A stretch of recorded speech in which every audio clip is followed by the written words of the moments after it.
Good afternoon. This would be our second class meeting, except that I've had something come up, like a lack of heat, so I've got to deal with that this afternoon. And since it's going to be very cold, it's kind of important that we have our heat working. So with that in mind, though, I'm going to do a short discussion of what I would have covered in class. So here we go. First off, if this is your first day in the class, I encourage you to, hold on just a second and I'll get us what I encourage you to do. Okay, I encourage you to go to our, and I realize this is section 12, but I'm in section 11, so we're going to go there. Go to our Zoom page. And on that Zoom page, you will see previous meetings right here. When you go to that, this is the meeting from Monday. And you can click on that and it will give you, I want to start this meeting. I want to watch this meeting. Hang on, should be able to do this pretty simply.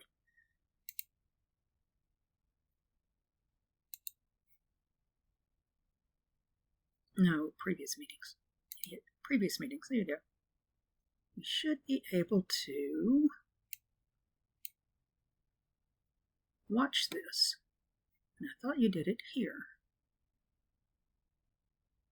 Oh, actually, no. You go to Cloud Recordings. I'm sorry. Go to Cloud Recordings, and then it will take you to the meeting. You click on it, perhaps. There we go. And you can watch it through this way. This is the audio only chat file, but the recording itself is right here. So you just click on that and it will take you to it and you can watch it. See, there you go. The passcode for it is under it. Sorry. It should be right down here where it says passcode. You should be able to click on that and on the I and it will show you what it is. There you go. You just copy and paste and then insert it in that passcode. So if you have not been over the syllabus, if you are new to the class, if you want to review the syllabus, go back and watch this because this is going to be where everything is that you need from the first day. All right. If you are, however, still with me from Monday, let us go back and talk first of all about historiography, because this is what I was going to talk about today. Historiography is very important. It is in a short form, the definition right here, it's the one I linked. It deals with the writing of history, or as some might say, the history of history. In the broadest sense here, it's a study of history. It's a study of the history of history as it is described by historians. But it's more complicated than that. It sounds like that would be easy, but it's not. It's kind of like meta history. Because what it is looking at the different schools of thought about a specific topic or idea.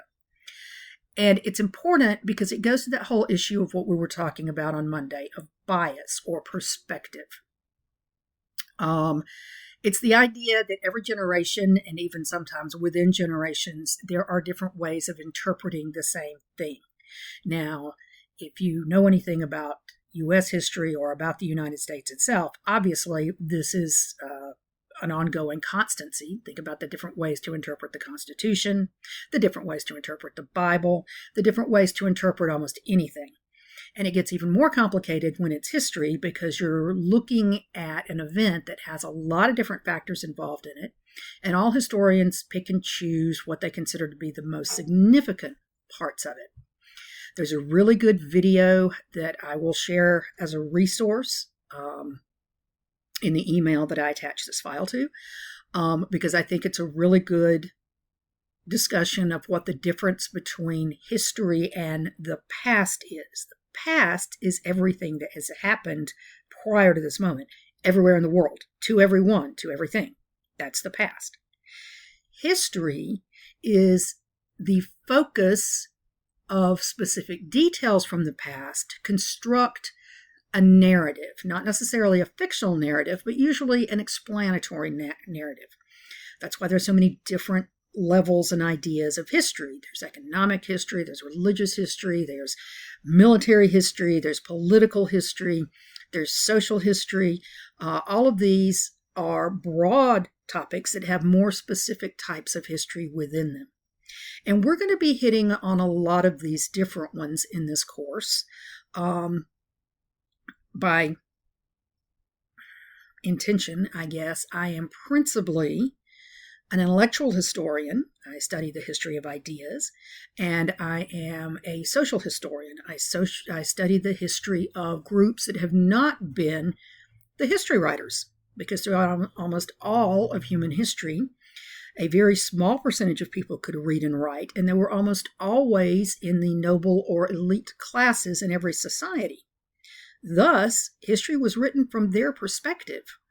We now, since effectively the 1950s, 1960s, and 1970s in the historic profession and in the academia in general, have begun to look at the history and the impacts of people who were not in those elite classes. But that's often very hard because throughout almost all of human history, up until around the 1800s, they didn't leave written records. So a lot of interpreting and assessing their history comes from reading between the lines of the histories written by the wealthy, and almost always the wealthy men. All right, so this is part of how perspectives in history have changed. Of course, they started changing, and it makes sense, in the 1950s and 60s, because that was when more people of what we would consider, or what we would call, different races, different classes, different sexualities, different genders, began to want to own their own pasts, not the pasts created by these effectively white male academics, but by themselves. And this is when we see a large number of people begin to enter into college and into graduate programs who wanted to study what now is referred to as social history. Or the history from below, the history of the people who were actually doing the hard work, but not writing the history. So the interpretations of history then change based on what the focus is, on who's writing them, and on what they're looking at, and on what kind of sourcing they can use. And this is part of why historiography is so important. Since the 1950s and 60s, we tend to think of it as generational.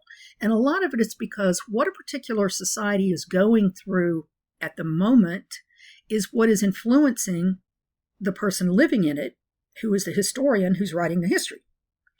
So quite often, histories are written from the perspective of someone living in the present, looking at a situation going on here and wondering if it can apply to the past. Can you take a similar situation from the 1300s and view it from that angle as well? Thus, history changes because our perceptions change, which is why it's really not a static field. A lot of you are going to look at this and say, wait, what? But it's true. It's not a static field. Our perception of the past is very much colored by the present in which we live. I'm going to give you an example. And since this is mostly going to a World Civ I class, this will make a certain amount of sense. For the rest of you who are viewing it, consider it as an example. I'll try to come up with specific examples for your specific courses as we go along. But this came up in my news feed recently. Hang on just a second. 7,000-year-old underwater wall raises questions about ancient engineering and lost city legends. This particular report is from Big Think from January the 5th. Smithsonian has a similar article, so does Discover. This is based on the use of LIDAR, which is a form of radar that can see underwater, underground, etc. Scientists have identified a stone wall nearly 400 feet long, lying 30 feet beneath the surface of the Atlantic Ocean. This is off the coast of France. it was built by people who we now, at present, consider to be hunter-gatherers. It's possible that it was not. We don't know yet. We don't have any proof of a civilization that old yet, so that's why we're still referring to them as hunter-gatherers. Certainly it was during that phase. Though its purpose remains uncertain, researchers speculate it may be the source of local legends of a city swallowed by the sea. Now, of course, that would be Atlantis. We all have heard the ancient stories of Atlantis. But this article is demonstrating basically that many of the things we think we know, we don't know. And that's also part of why historiography changes, because we find new information, we find new events. And if this is indeed 7,000 years old, it's a real game changer for what we know of the hunter-gathering people of the pre-agricultural age. Here's basically a map of what they think it looks like, where it's located. This is the study area itself. It looks to be huge.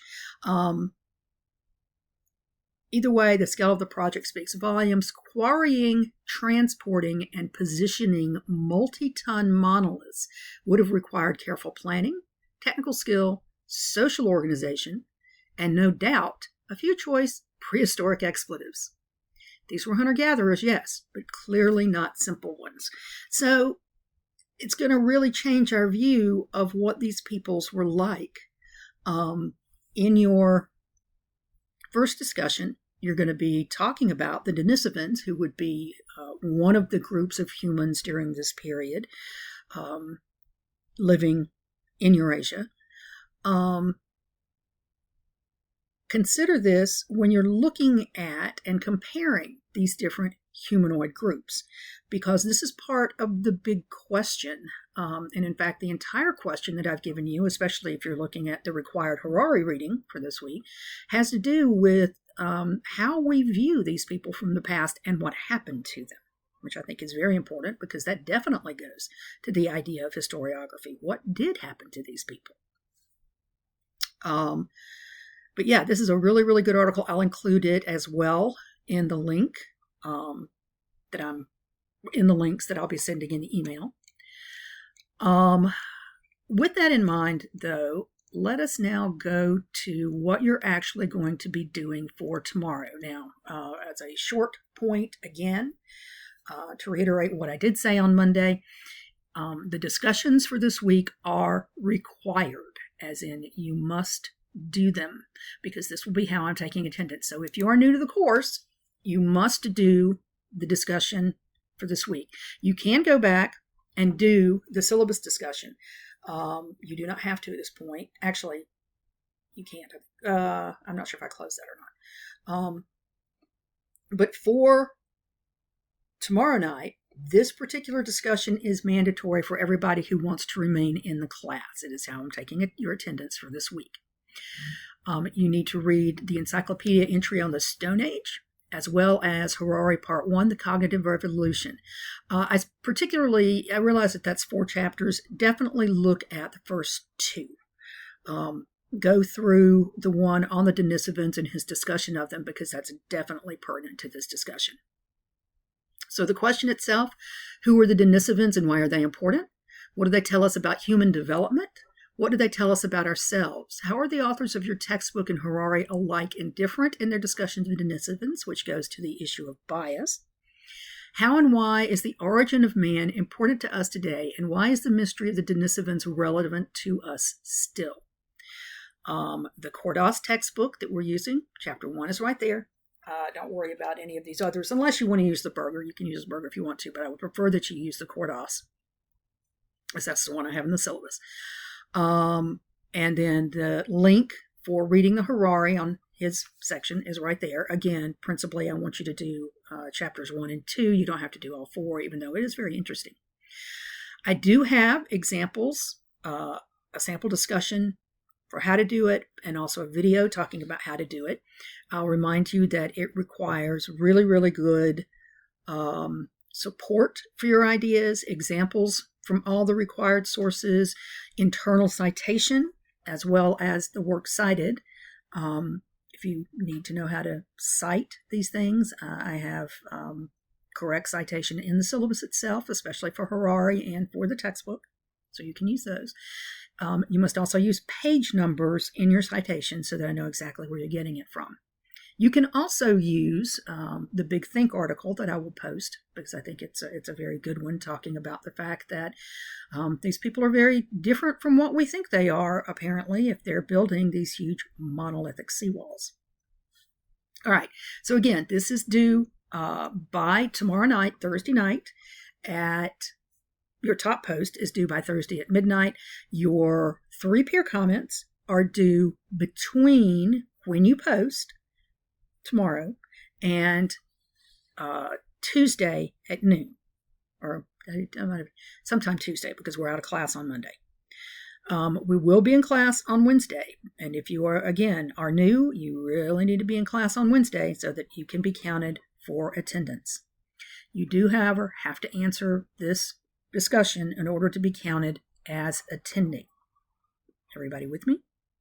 I hope. Okay, with that in mind, I'm going to stop this. I'm going to send an email. It'll have some links in it. You need to watch those video links, particularly the one I'm going to send you on historiography, because it's very good. I will also, again, include this, the link to the 7,000-year-old seawall. Thank you all. Get started on that discussion, and I look forward to seeing you next Wednesday.